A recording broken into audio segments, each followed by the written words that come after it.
protes dan gerakan sosial, masyarakat sipil dan negara di Asia Timur Demokratik antara keterikatan dan pertikaian di pasca pertumbuhan tinggi.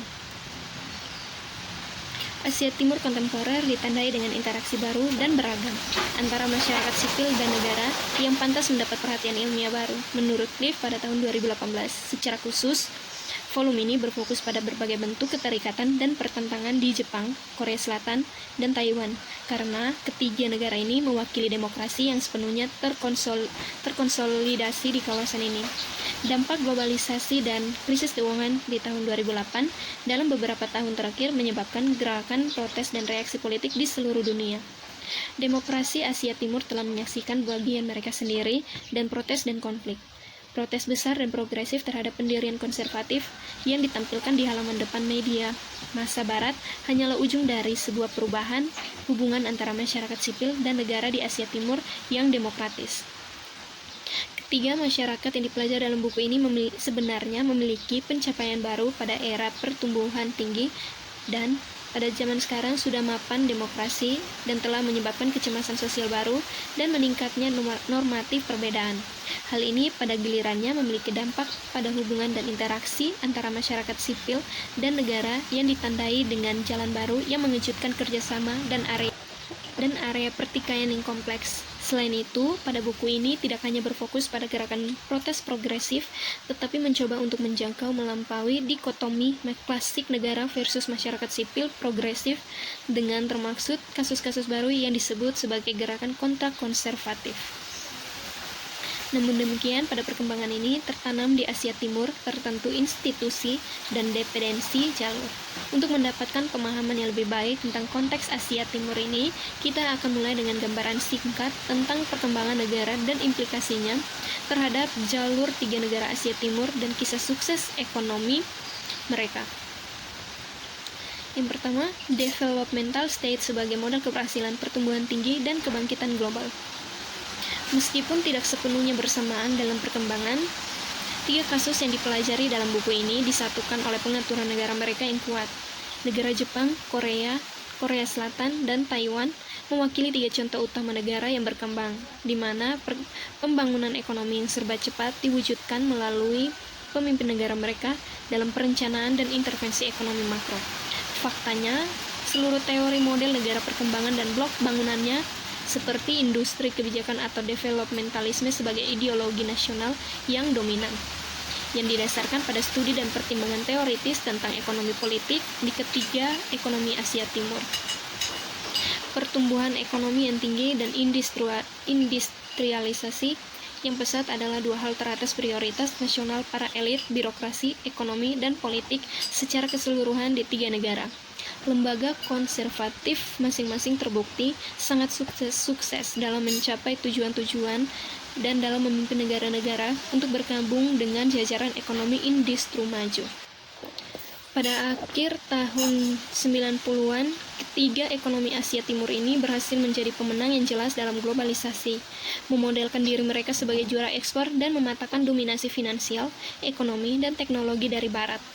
Negara Jepang, Korea Selatan, dan Taiwan mewujudkan inti dari ekonomi itu berkinerja tinggi, yang merupakan keajaiban Asia Timur, pertumbuhan ekonomi dan kebijakan publik, seperti yang disebut oleh Bank Dunia pada tahun 1993 dalam studinya yang sangat berpengaruh dan kontroversial yang disponsori oleh pemerintah Jepang.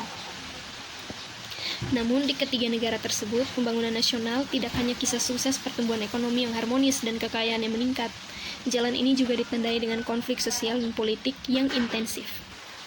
Era pasca pertumbuhan tinggi, guncangan paling mendasar di Jepang, Korea Selatan, dan Taiwan adalah perubahan mendadak dari jalur pertumbuhan ekonomi yang cepat ke jalur ekonomi yang lamban perkembangan.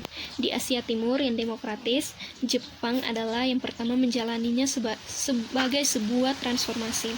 Pecahnya gelembung spekulasi di saham dan pasar properti awal 1990-an menandai awal dari stop and go periode lintasan ekonomi Jepang yang mengakibatkan stagnasi ekonomi dekade terakhir, serta dalam debat publik yang panas dan diskusi politik tentang apa yang disebut dekade yang hilang dan kebutuhan mendesak untuk struktural reformasi.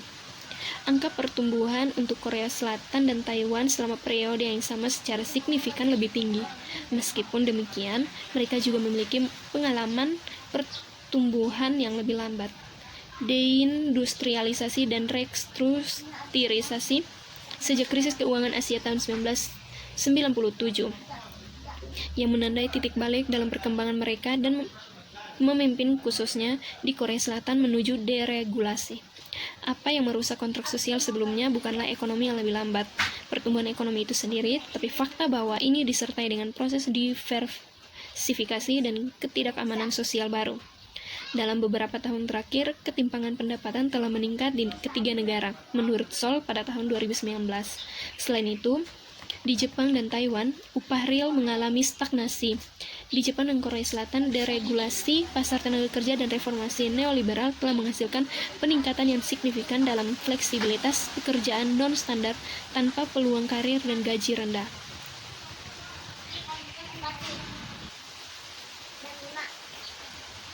Hubungan baru negara versus masyarakat sipil.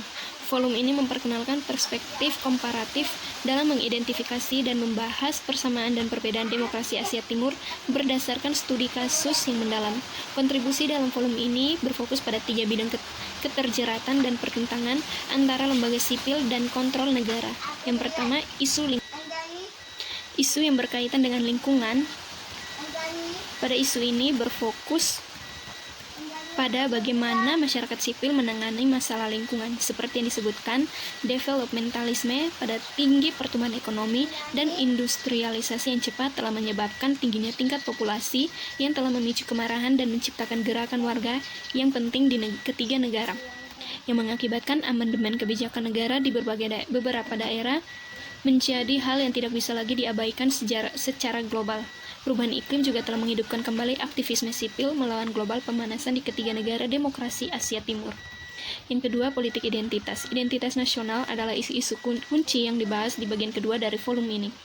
Identitas nasional di Jepang, Korea Selatan, dan Taiwan telah memiliki terjalinnya dengan kisah sukses ekonomi dan peningkatan berikutnya dalam kemakmuran dan inklusi sosial yang luas. Namun, dalam beberapa tahun terakhir, hal ini dalam masyarakat telah dihadapkan dengan pertumbuhan ekonomi yang lamban, sementara pada saat yang sama menghadapi ancaman yang akan datang yang dicontohkan oleh kebangkitan RRC, Republik Rakyat Cina.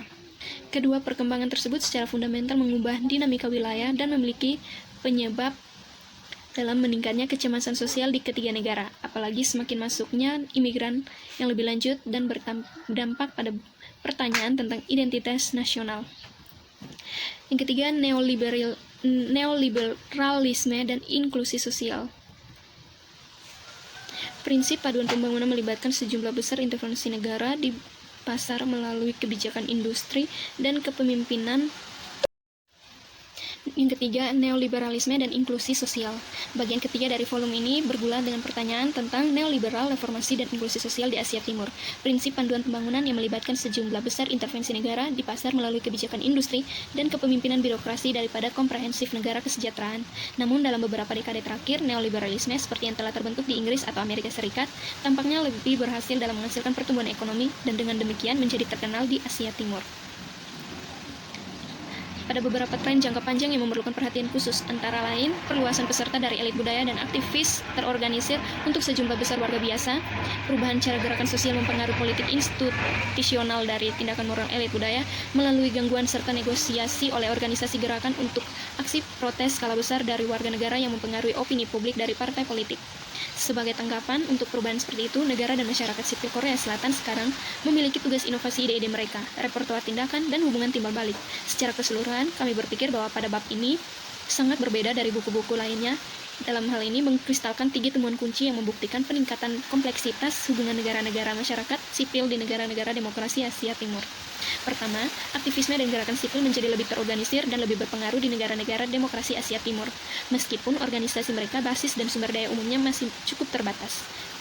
Sehingga aktor masyarakat sipil telah secara sadar bekerja untuk meningkatkan pengaruh mereka dalam pembuatan kebijakan proses. Kedua, meskipun negara pusat tetap kuat dalam demokrasi Asia Timur, ras, model negara perkembangan sebagai kontrak sosial yang dominan melemah secara signifikan. Yang ketiga, Ketiga negara telah menyaksikan kebangkitan konservatif baru, gerakan balasan, sebagai reaksi terhadap progresif baru-baru ini dalam pergeseran masyarakat dan politik. Selanjutnya, yang berbeda dengan sayap kanan, baru populisme di banyak negara demokrat barat, Blair and Christ pada tahun 2010, Gross et al. 2011.